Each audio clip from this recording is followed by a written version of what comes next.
બજારમાં નકલી ખાદ્ય ચીજોથી સાવધાન, તેમાં પણ ખાસ કરીને વરિયાળી ખરીદો તો ચેક કરી લેજો, તેની પર કેમિકલ યુક્ત કલર તો નથી ચડાવવાનો ને। મહેસાણાના ઊંઝામાંથી અખાદ્ય વરિયાળીનો જથ્થો મળ્યો। ખાસ વાત એ છે કે આ વરિયાળી પર લીલો રંગ ચડાવાતો હતો। વરિયાળી પર લીલો રંગ ચડાવતી એક આખી ફેક્ટરી ઝડપાઈ છે।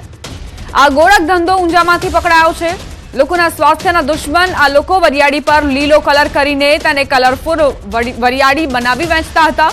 મહેસાણા ફૂડ એન્ડ ડ્રગ વિભાગે દરોડો પાડીને આ ફેક્ટરી પકડી પાડી છે। સાથે જ 1955 કિલો અખાદ્ય વરિયાળીનો જથ્થો પણ ઝડપ્યો।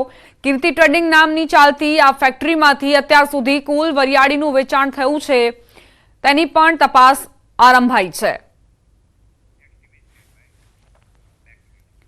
બજારમાં પૈસા માટે નકલીનો ખેલ, લોકોના સ્વાસ્થ્ય સાથે ચેડા કરતા પણ માફિયાઓ અચકાતા નથી।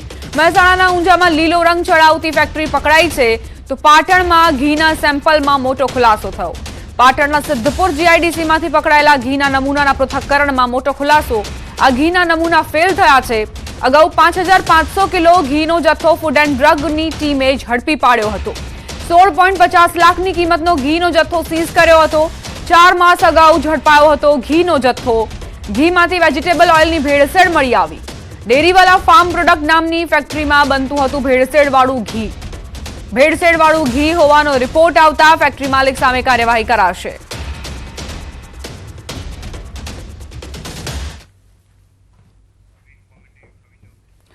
તો કઈ રીતે કલરવાળી વરિયાળી મળી રહી છે તેની આ તસવીરો જુઓ।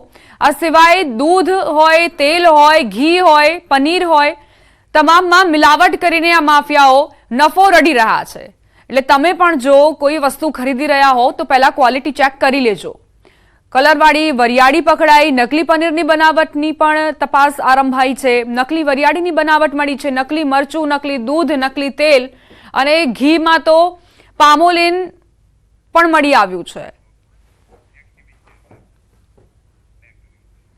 ભાવનગરના સિંહોરમાં ખારાકુવા ચોક પાસે આવેલ કેન્દ્રવતી શાળાના વિદ્યાર્થીનું અપહરણ થયું તેવી અફવા ફેલાઈ હતી।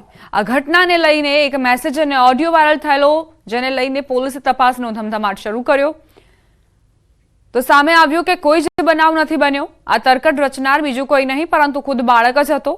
માત્ર 5મા ધોરણમાં અભ્યાસ કરતા બાળકે લેસન કર્યું હતું, જેથી તેણે પોતે જ અપહરણ થઈ ગયાનું તરકટ રચી પોલીસને દોડતી કરી દીધી।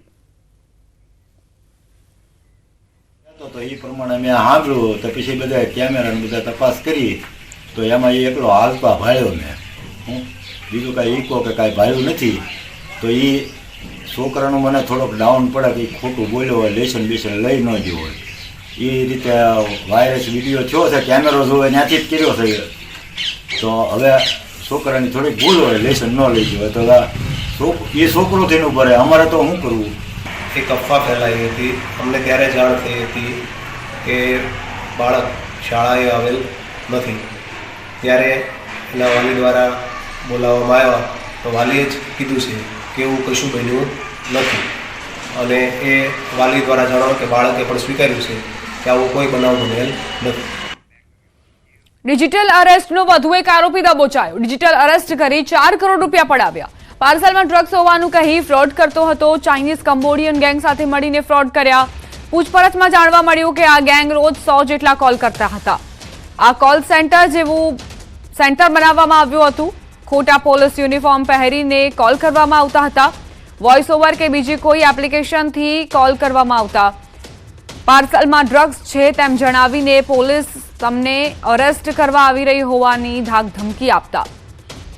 એક બિલ્ડિંગમાં 45 થી 50 જેટલા લોકો પોલીસ તેમજ અન્ય અધિકારી બની બેસતા। એ પણ સામે આવ્યું કે આરોપી 4 મહિનામાં 10 લાખ કમાતા હતા।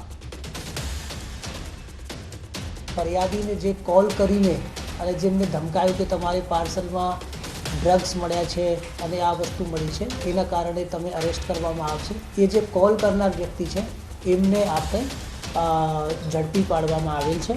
એ કોલ કરનાર વ્યક્તિ, એમનું નામ જે ચેતન કોકરે, મહારાષ્ટ્રના કોલાબા, મુંબઈના નિવાસી છે અને એ અમુક લોકો સાથે મળીને અને આ વસ્તુઓની એ જે ગેંગ છે, આપણે કહીએ કે ચાઇનીઝ કંબોડિયન ગેંગ સાથે મળીને એ આવી રીતે ફરિયાદીને કોલ કરીને પછી ફરિયાદીને ડરાવતા હતા અને એના પછી જ્યારે ફરિયાદીને બહુ ડર બેસી જાય પછી એ લોકો પાસેથી એમને પૈસા એ લોકો પાડતા હતા.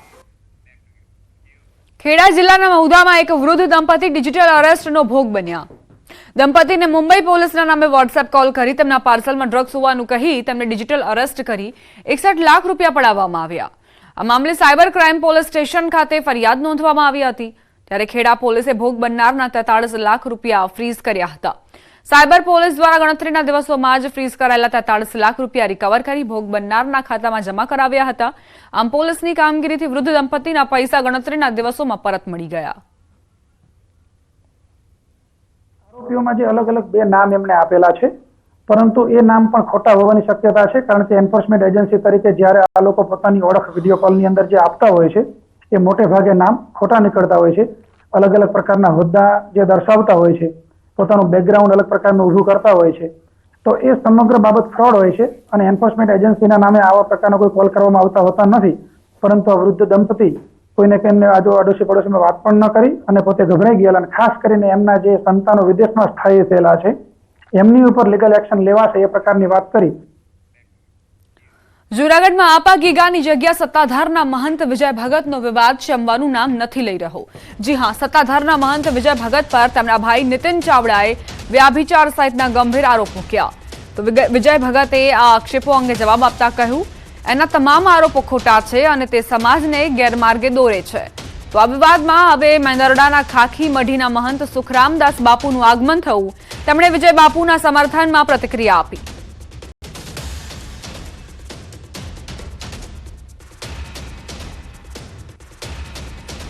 નિવેદનમાં ઘણા લોકોને માર્યા છે, એનું આપણે વિસ્તૃત એનું વર્ણન કર્યું છે. એ અપેક્ષા છે કે એના બધા ગોરખ ધંધા બંધ કરી દે, ભાગ ધમકા પણ બંધ કરી દે. એની દુઃખ તિરક મારી પાસે ઘણી બધી છે. એના જે કૌભાંડો મારી ભેગો 14 વર્ષ રહ્યો છે માણા, મેં એને જ ભણાવ્યો છે. એ જગતના પડ ઉપર ખોટું બોલે છે. મારા ફાધરે એને 1 રૂપિયો નથી આપ્યો. હું નોકરી કરતો તો મેં જ એને ભણાવેલો છે. મેં એની પાસે પૈસા મેં કહેતા, ભાઈ તું મેં તને ભણાવ્યો છે, તું મને પૈસા આપી દે. એવો કોઈ ભ્રષ્ટાચાર અમારી પાસે કોઈ એવો ઉદ્યોગ નથી મલ્ટીપ્લેક્સ કે અમે એના ઉપર અમે ચાલી. આકાશી રોજી ઉપર અમારી સંસ્થા ચાલે, શ્રદ્ધા ઉપર અને સમર્પણથી. અહીંયા કરોડો રૂપિયા કેવી રીતે હોય? ક્યાંથી કરોડો રૂપિયા આવે છે? કરોડો રૂપિયા એમને કોઈ આપી દે? અત્યારે ગવર્મેન્ટના એટલા રૂલ્સ રેગ્યુલેશન ચાલે છે, તેમાંથી કેવી રીતે 10-10 રૂપિયાથી અમારી આ સંસ્થાની આજીવિકા આવે છે, આ રોજીરોટી. એના જે આક્ષેપો છે એ એકદમ બ્રીફિંગવાળા છે, દબાવી દેવાના છે, વર્ચસ્વ ઊભું કરવા માટેના છે. પોતાની વાત સમાજમાં ખોટી બિહેવિયર કરી અને સમાજને ગેરમાર્ગે દોરવાની વાત છે. આપ મીડિયાના માધ્યમથી આપને ખબર છે, આ વર્ષોથી આવો છે અહીંયા. એવો અમારો શું ઉદ્યોગ છે અહીંયા કે અમે એવી હું ફેસિલિટીવાળું જીવન જીવીશ.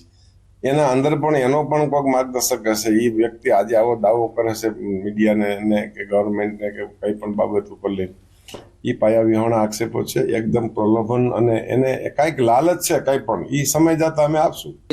એવા સત્તાધારને જે લોકો બદનામ